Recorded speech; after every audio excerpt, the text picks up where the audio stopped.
Hello guys, welcome back to Pakistani reaction channel. देखती आंखों सुनते कानों धड़कते दिलों के साथ मोटा भाई का सलाम और प्रणाम। और मैड ब्रोस की तरफ से मैं हूं जुनैद और मेरे साथ मैं हूं इत्तसाम। अच्छा जी, आज की जो वीडियो होने वाली है उससे पहले मैं गर्मी का डिस्कशन कर लूं कि भाई इधर तो गर्मी अभी से जो है ना, अभी हालांकि मई का महीना मतलब जून जुलाई आया नहीं है, जो गर्म तरीन महीने होते हैं साल के वो अभी तक शुरू नहीं हुए हैं, लेकिन अभी से भाई गर्मी जो है ना, बाहर का टेम्परेचर 40 से 45 तक पहुंच चुका है भाई। 50 डिग्री तक जा रहा है भाई साहब। और इतनी गर्मी में अगर आप चाहते हैं कि आप एक जगह बैठ के इस तरह काम कर सके तो भाई एसी बहुत जरूरी है उसके लिए। बिल्कुल। और इंडिया में तो पता नहीं, लेकिन पाकिस्तान में तो एसी के भाई बहुत माठे हालात चल रहे हैं। अगर आप इतने इतने टन का एसी खरीद भी लें तो भाई वो बिजली का भी आपको जो है ना लोड ज्यादा डाल देता है, और वो भी जो है ना आम आदमी तो भाई अफोर्ड कर ही नहीं सकता। एसी में बैठ को आपको ठंडक महसूस होती है, लेकिन बिल देख के आपको पसीने आ जाते हैं। बिल्कुल ऐसी है भाई। तो आज हम चलेंगे फैक्ट्री टूर की तरफ, कंपैरिजन करने वाले हैं कि इंडिया में और पाकिस्तान में एसी किस तरह बनाए जाते हैं। तो स्टार्ट करते हैं आज की वीडियो। ओके जी, लेट्स स्टार्टेड। ओके जी, चीज़ नहीं यूज़ कर रहे और एग्जैक्ट वही, सिर्फ ऊपर केसिंग थोड़ी सी डिफरेंट होती है क्योंकि वो हर मुल्क और उसके हिसाब से बने। उसके अलावा जितनी भी उसकी अंदर से प्रोडक्ट है वो बिल्कुल सेम है, उसमें कोई फ़र्क नहीं है जो यूएई में बिक रहा है या कहीं और बिक रहा है। तो आपको यहीं से मिल जाएगा, पाकिस्तान से ही मिल जाएगा। बिल्कुल पाकिस्तान से। तो टेस्टिंग फैसिलिटी थोड़ा सा एक्सप्लेन करें वकास भाई, हमें दिखाएं व्यूअर्स को। हमने बेसिकली T3 टेम्परेचर को मेंटेन करने के लिए ना हमने ये एक छोटा रूम बनाया है। ओके, ये जो अभी कंस्ट्रक्शन चल रही है ना, वो पता नहीं क्या मिस्त्री मसाला लेके घूम रहा है। ओके, अभी आप जाएंगे देखें, आप हीट इस वक्त देखें, इस वक्त तकरीबन कोई 56 डिग्री के अंदर हीट हो गई है। और ये आप देख रहे हैं बिल्कुल ये क्लोज्ड है, ठीक है। इसी और हीटिंग ये नहीं कि हमें हीटिंग प्रोड्यूस करनी पड़ी है, बल्कि इसी के आउटडोर की हीट की वजह से ये कमरा इतना गर्म हुआ है। अभी ये 60 डिग्री टच कर रहा है, बहुत गर्म कमरा है। एक आर्टिफिशियल इन्वायरमेंट क्रिएट किया गया है, बिल्कुल बहुत गर्म है, बहुत ज़्यादा गर्म है। तो अब हम आपको टेस्टिंग इंडोर जहाँ पे है वहाँ पे लेके जाते हैं और दिखाते हैं कि इंडोर का ग्रिल टेम्परेचर क्या आ रहा है, रूम टेम्परेचर क्या आ रहा है, वो सब अभी वकास भाई। इस वक्त ये इसमें 2 टन का नॉन इन्वर्टर वॉल माउंटेड हम टेस्ट कर रहे हैं। ठीक है, ठीक है जी। और जिसका इस वक्त जो आउटडोर का टेम्परेचर है वो है 54.5। ठीक है, क्लोज इन्वायरमेंट में, जहाँ बिल्कुल क्लोज है, जहाँ एयर नहीं आती, जी बिल्कुल 54.5 है। बिल्कुल सही है जी।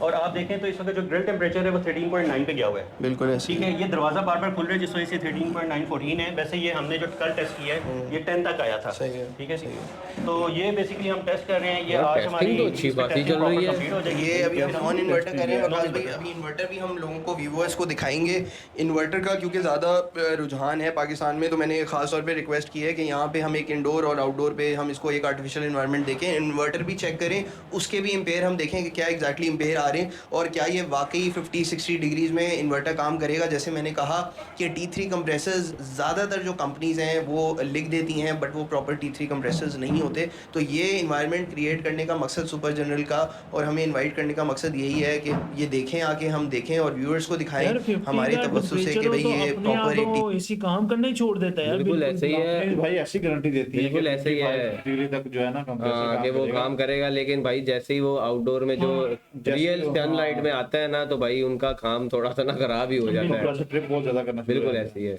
T3 कंप्रेसर है और उसमें ये यूनिट जो है ज़्यादा गर्मियों के अंदर ये काम करने की इसमें ऑप्शन है। जैसे मैंने कहा यूएई में भी यही मॉडल कंटिन्यू हो रहा है, तो आपको सबको पता होगा कि यूएई में कितनी ज़्यादा हीट है, तो वहाँ का वही स्पेक्स, उसी इलेक्ट्रिकल पैरामीटर्स पे भी ये इसी डिज़ाइन हुआ है आप लोगों का, तो उसमें होपफुली कोई प्रॉब्लम नहीं होगी। और ये एम्पेयर भी अभी चल रहे हैं, आप देख सकते हैं, एम्पेयर भी दिखा देते हैं। एम्पेयर जाहिर सी बात है काफ़ी ज़्यादा ले रहा है क्योंकि अभी हम 16 पे टच कर रहे हैं, तो ये अपना पीक जो अभी इसके वॉटेजेस हैं वो ये दिखा रहा है। बट इसको टेस्ट करने का मकसद यही है कि सिर्फ ये चेक करा जाए कि ज़्यादा गर्मी के अंदर ये ट्रिप तो नहीं करेगा, वो ये 100% बिल्कुल प्रॉपर्ली वर्क कर रहा है। अब ये टेम्परेचर 55.1 पे चला गया है, तो ये अभी करते करते इसको थोड़ा सा और टाइम देंगे तो ये कोई हम 59 पे जाके टेस्ट करते हैं, लेकिन वो भी क्लोज्ड। हमारा वो जो छोटा सा रूम है वहाँ पे उसको बिल्कुल बंद किया हुआ है, तो देखा जाए तो वो 59 में भी आपको ऐड करना पड़ता है कि कितने डिग्रीज। लेकिन पहली बात तो ये जितना छोटा रूम होगा कूलिंग तो उतनी ज़्यादा करेगा ना। बड़े रूम के लिए असल मसला है।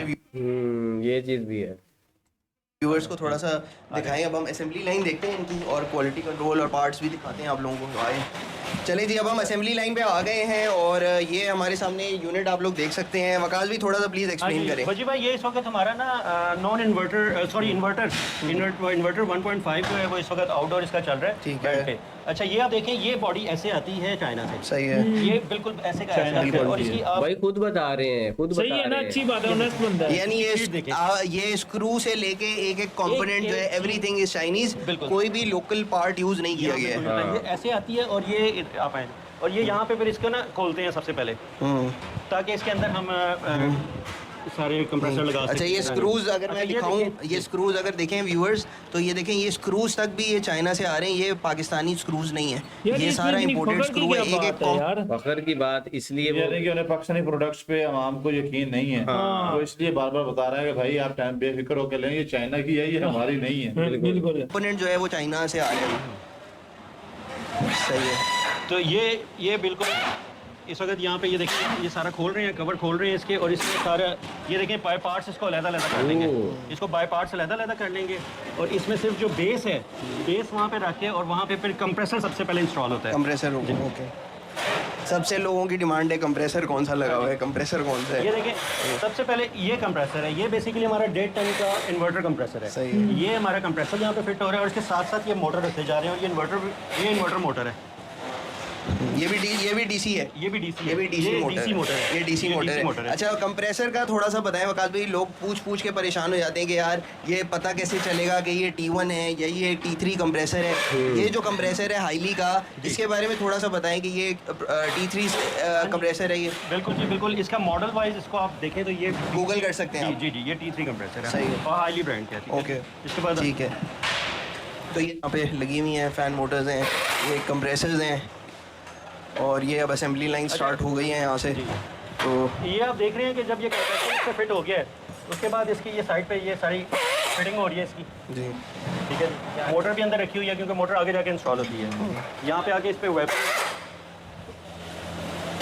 ठीक है, और इसकी थिकनेस देखें, ये 1.5 टन का है। ये 1.5 टन ये 1.5 टन का है और आप थिकनेस भी आप देख सकते हैं, काफी 1.5 बड़ा टन की ऐसी इसका जो क्या प्राइस है? ये हमारे यहाँ 2 लाख के करीब है, 1.5 टन का ऐसी। 1 टन का जो है वो 1.5 लाख और जो 1.5 टन का है वो 2 लाख के करीब है। कंडेंसर कॉइल है, काफ़ी बड़ा है बाकियों से कंपेरेटर्स की निस्बत, which is a good thing. Heat transfer इसका बाकियों से बेहतर ही होगा। इसके बाद इसमें 4 वे वाल्व्स लग रहे हैं यहाँ पे और फिटिंग पूरी हो रही है। सही सारी है। फिटिंग साथ यहाँ पे लगती जा रही है। और अभी इस पे जो कॉइल कोटिंग्स हैं वो भी ये लोग कर रहे हैं। कॉइल कोटिंग्स भी मैं आपको दिखाता हूँ, वकास भाई को बताएंगे कि वो थोड़ा सा एक्सप्लेन करें। वो एक एक्स्ट्रा वैल्यू क्रिएट कर सकता है, ख़ास तौर पे उन लोगों के लिए जो सी के पास हैं या ऐसे एरियाज़ में जहाँ पे मॉइस्चर या सी सॉल्ट थोड़ा सा ज़्यादा है, वहाँ पे एक एडिड लेयर इन्होंने जो है ना वो बनाई है, फॉर्मुलेट की है। तो होपफुली वो एक जो है काफ़ी हेल्प करेगा। जी वकास भाई, अब कहाँ जाना है हमने? यहाँ पे ये इसकी वेल्डिंग कंप्लीट हुई है। ये आप देख रहे होंगे कि अब ये सारे जो पाइप्स हैं सारा ये वेल्डिंग किस चीज की मतलब है बेटा भाई, कोई समझ? भाई ये जिसमें गैसेस मूव करती हैं ना, ये वो पाइप उन्होंने वो कुछ ये वेल्ड हो गया जी। है। वेल्डिंग यहाँ पे कंप्लीट हो गई है। ठीक है। उसके बाद Connection ये हो यहाँ से यूनिट जाते हैं वैक्यूम पे। ये सारे यूनिट, जितने भी यूनिट हैं सारे वैक्यूम होते वैक्यूम हैं। हो रहे हैं। नौशाद भाई ये प्लीज़ दिखाएं, ये वैक्यूम का प्रोटोकॉल है। बहुत लोग पूछते हैं जी ये ऑलरेडी वैक्यूम होते हैं यूनिट्स। लोग मुझसे पूछते हैं वैक्यूम क्यों करना है। वैक्यूम आपने एसी को वैक्यूम नहीं करना, आपने रेफ्रिजरेंट लाइंस को वैक्यूम करना है जब इंस्टॉल करना है। यूनिट ऑलरेडी वैक्यूम होके आता है, लेकिन जो रेफ्रिजरेंट लाइंस आपकी चल रही हैं 10 फीट 20 फीट 30 फीट, असल में उनको वैक्यूम करना होता है इंस्टॉलर्स ने। तो वो नहीं होता, बट ये ऑलरेडी वैक्यूम होके लॉक होके इसमें रेफ्रिजरेंट आ रही है। तो आप देख सकते हैं ये मशीन्स बड़ी यूनिक हैं। नौशाद भाई करीब से मशीन्स अगर हम व्यूवर्स को दिखा सकें, तो ये वैक्यूम की मशीन्स हैं जो स्पेशली डिज़ाइंड होती हैं वैक्यूम और करने के लिए सिस्टम्स को, ताकि किसी किस्म का मॉइस्चर एयर लाइंस के अंदर ना रहे। जी भाई, वैक्यूम होने के बाद यूनिट इधर आता है रेफ्रिजरेंट के लिए। अच्छा, अभी हम R410 इसमें यूज़ कर रहे हैं, R410 में। तो यहाँ पे ये गैस इसमें चार्ज हो रही है। ये दिखाएं ज़रा नौशाद भाई, क्लोज करके दिखाइए। ये अच्छा, देखें जी, ऐसे ये गैस रेफ्रिजरेंट चार्ज हो रही है है। लाइंस के अंदर। जो एक प्रॉपर जो एक SOPs हैं वही यहाँ पे भी यूज़ किए जा रहे हैं। बहुत अच्छी है SOP और है। अब हम आगे चलते हैं, आगे मैं आप लोगों को दिखाता हूँ। आइए कोई किट नहीं है, कोई ग्लव्स नहीं है। हाँ, और ये सेफ्टी है, वो क्या कहते हैं, प्रोटोकॉल्स हैं भाई इनके। अच्छा, ये हम कोटिंग करवा रहे हैं आउटडोर पे। ठीक है। ये आउटडोर पे कोटिंग हो रही है क्योंकि ये कोटिंग जो है ये उसकी वेल्डिंग उसके प्रेशर सारे उसके बाद ही होती है, तो इसलिए अब हम इसकी कोटिंग करवा रहे हैं। ठीक सही है। और तो ये कोटिंग का थोड़ा सा एक्सप्लेन करें नौशाद भाई, ये बेसिक वैसे ये प्रिंसिपल या ये वहाँ से होके नहीं आता, ये हम एक पाकिस्तानी इन्वायरमेंट को मद्देनजर रखते हुए आपने फॉर्मुलेट किया है ये स्पेशली हम जो जहाँ पे ये खासतौर पे आपकी सी साइड है कराची की, जी। और कुछ ऐसी साइड्स हैं जहाँ पे नाले वगैरह होते हैं, तो उसको मद्देनजर रखते हुए हमने ये जी। कोटिंग यहाँ पे खुद करवा रहे हैं। सही है। ये हम एडिशनल इस पे करवा रहे हैं ताकि जो कोई यहाँ पे इसकी जो कॉपर पाइप और इसकी लाइफ बढ़ जाए और ये लोग क्योंकि ये ज़्यादातर कराची में ना सी साइड के पास जो है या नालों के पास है ना, उनका ज़्यादातर उनका मसला आता है कि जो है ना ये लाइन ज़्यादातर लीक कर जाती हैं। बिल्कुल बिल्कुल बिल्कुल। तो ये खैर आपको हाँ। हम सारी इस पे कोटिंग करवा रहे हैं। ये देखिए ज़बरदस्त। कोटिंग होके ये यूनिट ऐसा हो गया, इसको आप चेक करें, ये देखिए ये कोटिंग होके ये फाइनल इसका लुक एंड फील है। ये देखें, ये इनका स्पेशली फॉर्मुलेटेड कोई केमिकल ये लोग यूज़ कर रहे हैं, जिससे ये कि सुपर जनरल का क्लेम है कि ये बाकी जो मुझे तो कंपेटिटर्स पेंट हैं लग रहा उनकी है। निस्बत ये इसकी लाइफ पेंट थोड़ा ही सा है, बेहतर बिल्कुल। होना चाहिए। हाँ। लीकेज के पेंट जो ही है। प्रॉब्लम्स हैं वो उसमें उस तरह से नहीं आएंगे जिस तरह बाकी एसीज में आते हैं। अच्छा ये देखें फैन मोटर, अब ये इसके ऊपर कवर्स लगना शुरू हो गए हैं, कंप्रेसर के ऊपर सारे कवर्स लग रहे हैं। ठीक है जी। उसके बाद इसका ये यहाँ पे पीसीबी कार्ड इंस्टॉल हो रहा है और साथ इसका जो सारे सेंसर्स, जी बिल्कुल। सेंसर्स को सॉरी निकाला जा रहा है, ये आप देखते जा रहे हैं। तो ये यहाँ तक जो है ना, यहाँ तक ये इन्वर्टर 1.5 यार वो जो उन्होंने फैन लगाया उसकी वो देखो क्वालिटी। वोटर नॉन इन्वर्टर में आप देख सकते हैं ये दो लेयर्स हैं। ये बहुत ज़्यादातर जो नॉन इन्वर्टर्स हैं वो अब इतने पतले आ रहे हैं कि उनमें जो है ना कॉइल इन्होंने सिंगल लेयर कॉइल्स करनी है बहुत सारी कंपनीज ने, जिसकी वजह से उसका हीट ट्रांसफ़र ज़्यादा गर्मी में वो काम नहीं करता। तो अभी जो हमने रिजल्ट देखा है ये एग्जैक्टली वही वाला यूनिट है और वो 56-57 डिग्रीज़ पे भी वो आपने देख लिया है कि वो 23-24 डिग्रीज़ का टेम्परेचर रीच कर रहा है। So which is a very good thing. और ये हमारे यहाँ का तो भाई कोई कि अब ये असेंबली लाइन पे जा रहे हैं, ये थोड़ा सा वकास भी एक्सप्लेन करें। ये बिल्कुल एक टेस्टिंग रूम है जो पे जितने भी यूनिट जाते हैं ये सारे यहाँ पे टेस्ट होते हैं कि इसमें लीकेजेस तो नहीं है। सही है। और इसमें तो ये हम देख सकते हैं। जी, अच्छा ये देखेंगे आप, ये यहाँ पे सारे इंडोर हैं लगे हुए हैं और ये यूनिट आ रहे हैं यहाँ पे। और यहाँ पे सबसे पहले इसका ये गैस प्रेशर चेक, सबसे पहले इसका प्रेशर चेक होता है गैस का। ये कहते हैं, ये देखते हैं कि जो गैस चार्ज हुई जी। है उसका प्रेशर ठीक है। उसके है। बाद देखें कि वो आगे यूनिट जो है वो वहाँ पे टेस्ट हो रहा जी। है। वो यूनिट ऑन करके हर यूनिट जो है ना, एक एक यूनिट यहाँ पे ना ऑन करके देखते हैं कि ये पैरामीटर्स इसके ठीक हैं, इसकी कूलिंग ठीक है, ये ज़्यादा कंप्रेसर ज़्यादा वोल्टेज तो नहीं ले रहा। ये सारा कुछ यहाँ पे चेक होता है और लीकेजेस भी चेक होती हैं। उसके बाद ये यूनिट फिर आगे पैकिंग के लिए जाता है। क्या दे रहे हैं पैकिंग all over के लिए आ पाकिस्तान? गया ना। अभी वॉल माउंटेड पे जो है वो हम पार्ट्स, पीसीबी कार्ड पार्ट्स उस पर 2 ईयर्स दे रहे हैं और कंप्रेसर पे 10 ईयर्स दे रहे हैं। सही है, सही है। तो ये अभी एक ये भी बहुत सारे लोग अब क्वेश्चन करेंगे कि देखें बाकी सारी कंपनीज बहुत ज़्यादा ये बिल्कुल तो उस लेकिन उसने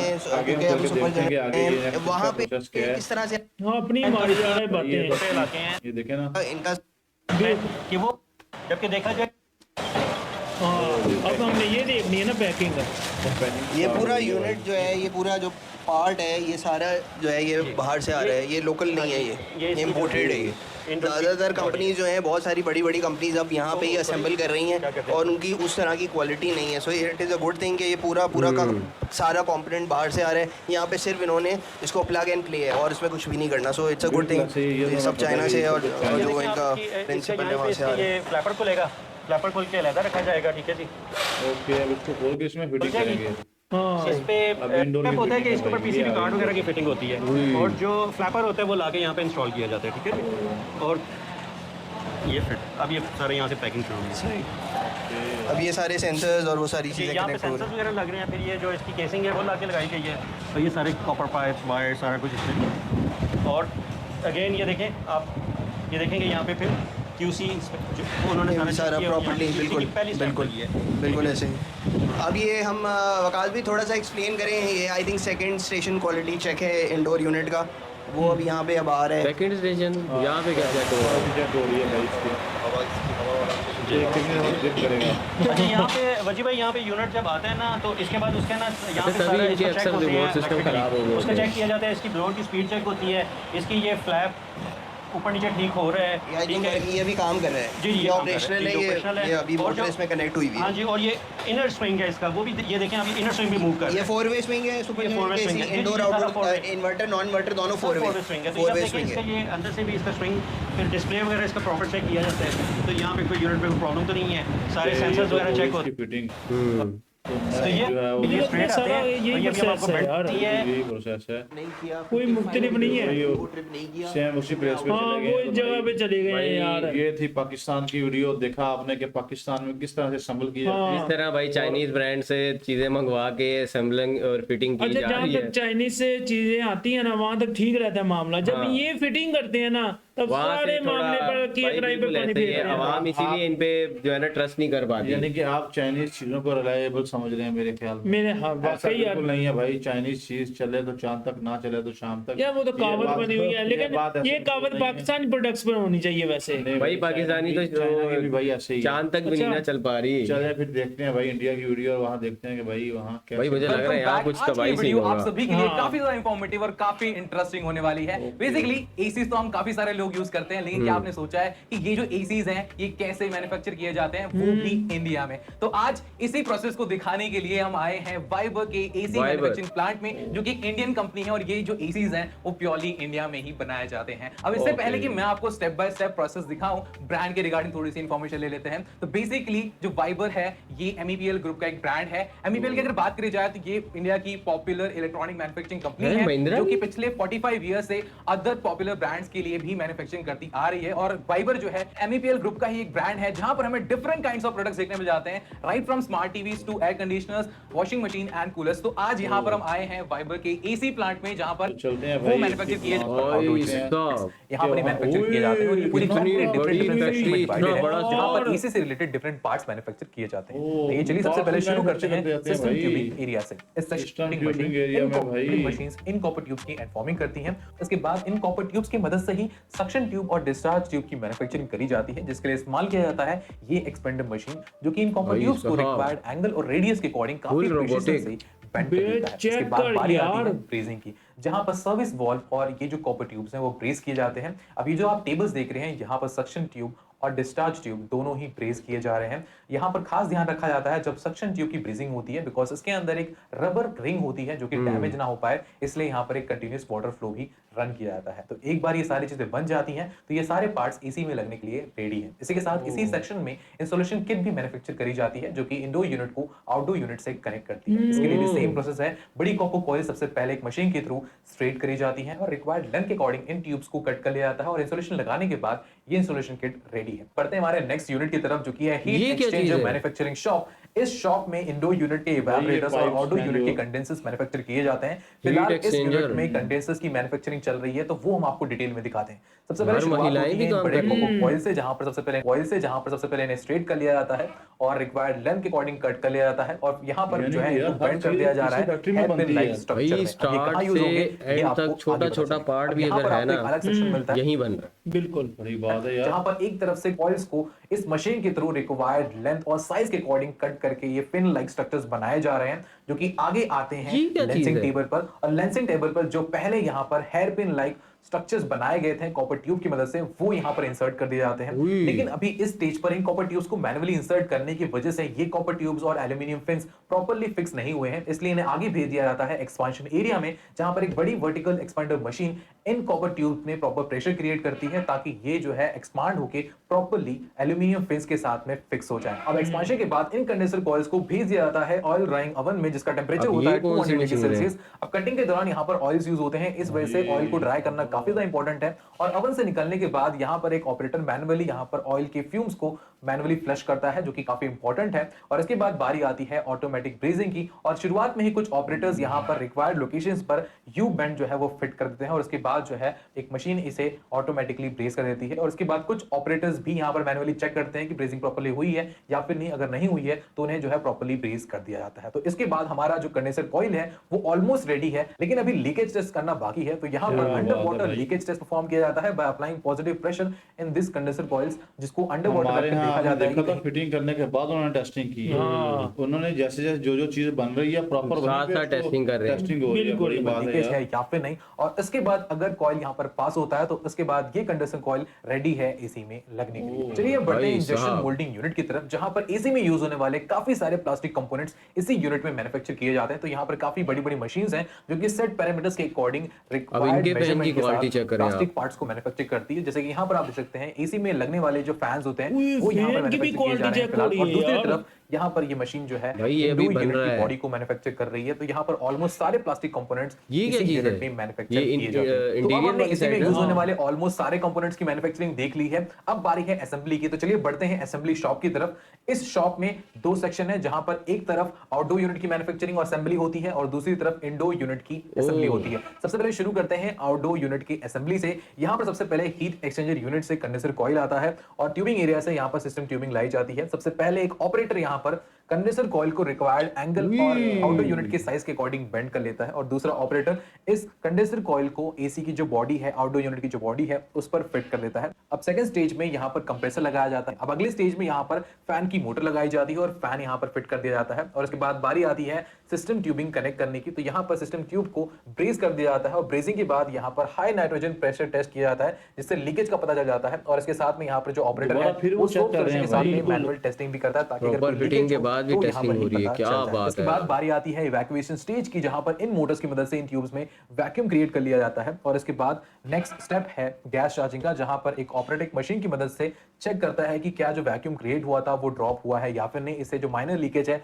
वो भी पता चल जाती है और इसके बाद जो ऑपरेटर है वो रिक्वायर्ड अमाउंट में जो रेफ्रिजरेंट गैस है वो इसमें फिल कर देता है। तो इसके बाद अब बारी आती है ब्रांडिंग की। तो आउटडोर यूनिट का जो फ्रंट पार्ट है यहाँ पर जो है स्पीकर्स वगैरह लगाए जाते हैं, ब्रांडिंग वगैरह यहाँ पर करी जाती है और इसी के साथ में जो पीसीबी है वो भी यहाँ पर फिट कर दी जाती है। पीसीबी जो है इसी कंपनी में मैन्युफैक्चर की जाती है। ये क्या चीज बेसिकली है? इनका एक दूसरा प्लांट है जहां पर टीवीज मैन्युफैक्चर होते हैं तो उसी मैन्युफैक्चरिंग प्लांट में एसी में यूज होने वाले भाई, सारे ये पीसीबी इसी में कंपोनेंट्स भी मतलब मैन्युफैक्चर किए system जाते है हैं। जो तो इस इसे स्टेज control में जो करता है। पीसीबी वगैरह है और सारी जो वायरिंग है Okay, वो यहाँ पर मतलब कनेक्ट वो कर दी जाती है। तो अब ये जो आउटडोर यूनिट्स हैं ये buttons ऑलमोस्ट रेडी वगैरह है लेकिन जो अभी क्वालिटी functions टेस्ट में करना है। बाकी है। तो इसके बाद इन आउटडोर यूनिट्स की एंट्री होती है लाइन क्वालिटी कंट्रोल में। सबसे पहले यहाँ पर शुरुआत में ही लीकेज टेस्ट एक और बार फिर से कर लिया जाता है। यहाँ पर एक मशीन यूज करी गई है जो तीसरी कि बार 1 ग्राम leakage पर test एनएम की लीकेज को भी डिटेक्ट कर लेता है। यानी अगर एसी में से 1 ग्राम की भी गैस एक साल में लीक होती है तो वो भी यहाँ पर इजीली डिटेक्ट हो जाता है। तो अब टेस्ट करने के बाद एक साल में 1 ग्राम भी लीक होता है तो उसका भी टेस्ट हो रहा है भाई। क्या इन बात आउटडोर है? यूनिट्स को इंडोर यूनिट के साथ में कनेक्ट कर दिया जाता है और चेक किया जाता है कि क्या ये आउटडोर यूनिट्स प्रॉपर्ली वर्क कर रहे हैं या फिर नहीं। और सारी जो रीडिंग्स हैं एम्पियर वोल्टेज रीडिंग्स भी यहाँ पर मेजर करी जाती है। तो बेसिकली यहाँ पर टेस्ट किया जाता है कि ये जो आउटडोर यूनिट्स हैं ये इंडोर यूनिट के साथ कनेक्ट होने के बाद प्रॉपर्ली ऑपरेट करते हैं या फिर नहीं और सारी चीजें यहाँ पर जो है वो मेजर और टेस्ट करी जाती है। और एक और बार फिर से इस यूनिट से बाहर निकलते समय भी एक बार जो लीकेज टेस्ट है वो वापस से परफॉर्म किया जाता है ताकि इस प्रोसेस के दौरान कहीं पर गैस लीकेज होना शुरू हो गई है या फिर नहीं ये टेस्ट कर लिया जाए। तो 2 बार यहाँ पर जो है गैस लीकेज टेस्ट परफॉर्म किया जाता है। अब इस यूनिट से निकलने के बाद बाकी सारी चीजें जो है यहाँ पर फिट करी जाती हैं लाइक जो फ्रंट पैनल है और कुछ जो एक्सेसरीज वगैरह है वो यहाँ पर फिट करी जाती है और इसके बाद जो ऑलमोस्ट आउटडोर यूनिट है वो रेडी हो चुका है। लेकिन अभी भी यहाँ पर एक टेस्ट करना बाकी है जो कि है फाइनल क्वालिटी कंट्रोल टेस्ट। यहाँ पर ये चेक किया जाता है कि क्या इस यूनिट से कहीं करंट वगैरह लीक हो नहीं हो रहा है, यानी सेफ्टी चेक करी Current जाती की है भी कि यहाँ पर leakage। प्रॉपर्ली वायरिंग वगैरह सब कुछ हुई है या फिर नहीं। और इस टेस्ट को पास करने के बाद ही जो आउटडोर यूनिट्स है वो यहाँ पर पैकेजिंग के लिए जाते हैं और उसके बाद जो है सीरियल नंबर के अकॉर्डिंग इन्हें जो है पैक कर दिया जाता है। कर इसी दिया यूनिट की जाता है दूसरी भाई। तरफ इंडोर यूनिट की भी असेंबली करी जाती है। सबसे पहले कुछ ऑपरेटर्स इंडोर यूनिट के बेस पार्ट पर फैन और मोटर को फिक्स करते हैं और प्रॉपर्ली चेक करते हैं कि जो फैन है वो प्रॉपर्ली रोटेट हो रहा है या फिर नहीं। इसके बाद सेकंड स्टेज पर इवेपोरेटर कॉइल को एक ऑपरेटर यहाँ पर प्रॉपर्ली अटैच करता है, प्रॉपर्ली फिक्स करता है और यहाँ पर आप नोटिस कर पा रहे होंगे कि इवेपोरेटर कॉइल पर काफी सारे डेंट्स हैं। तो एक ऑपरेटर यहाँ पर ब्रश की मदद से इन डेंट्स को रिमूव करता है और इसके बाद बारी अच्छा, आती है बड़ी इलेक्ट्रिकल बात है कनेक्शन यार। और पीसीबी की। तो यहाँ पर इस स्टेज पर पीसीबी कनेक्ट करे जाते हैं और सारे इलेक्ट्रिकल वायरिंग यहाँ पर करी जाती है और मेक श्योर किया जाता है कि सारी चीजें जो है वो प्रॉपर्ली कनेक्टेड हो। इसके बाद कुछ अदर एक्सेसरीज भी अटैच करी जाती हैं अगले स्टेज में लाइक फिल्टर्स और फिंस। और ये सारी चीजें कंप्लीट होने के बाद ऊपर की जो टॉप की लिड है उसे इंटरनल कनेक्शन के साथ कनेक्ट करके प्रॉपर्ली फिक्स कर दिया जाता है। और अब यहाँ पर जो इंडोर यूनिट है वो कंप्लीटली रेडी है। लेकिन अभी जो टेस्टिंग है वो Testing- बाकी है। तो कुछ Testing ऑपरेटर्स बाकी यहाँ है पर भाई। इन इंडोर यूनिट्स को कितने प्रॉपर्ली को टेस्ट करते testing हैं, रन करेंगे करके ये? टेस्ट करते हैं ताकि पता चल सके कि ये भाई, प्रॉपर्ली वर्क कर इसीलिए रहे हैं उनकी या फिर चीजें क्या reliable है reading वगैरह ना। आ रही है। तो एक बार ये सारी चीजें टेस्ट होने के बाद अगर ये indoor units properly test pass करते हैं तो उन्हें आगे क्लीन करके भेज दिया जाता है पैकेजिंग के लिए